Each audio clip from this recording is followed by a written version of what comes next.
Hello दोस्तों, आपके पास Realme C73 5G phone है। उसमें आप जैसे मेरे बैटरी परसेंटेज देखना चाहते हैं या शो करना चाहते हैं, जैसे मेरे में देख रहे हैं, तो आप भी अपने मोबाइल में बैटरी परसेंटेज शो करना चाहते हैं तो कैसे करेंगे।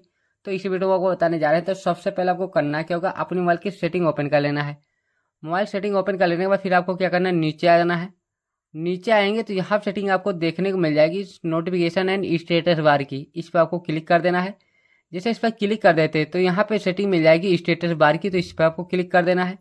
जैसे इस पर क्लिक कर देते हैं तो यहाँ लिखा होगा बैटरी परसेंटेज, तो इस पर आपको क्लिक कर देना है। जैसे बैटरी परसेंटेज पे क्लिक कर देते हैं तो आपके में डू नॉट शो पे सेट होगा इस प्रकार से। तो आपको क्या करना है, आउटसाइड बैटरी आइकन पे सेट कर देना है। जैसे आइकन पे सेट कर देते तो यहाँ पे देख रहे हो बैटरी परसेंटेज यहाँ पे शो होने लगेगा। तो इस प्रकार आप भी अपने मोबाइल में बैटरी परसेंटेज शो कर सकते हो। दोस्तों, वीडियो अच्छा लगे तो लाइक, यह चैनल पहली बार आए तो चैनल को सब्सक्राइब करना ना भूलें।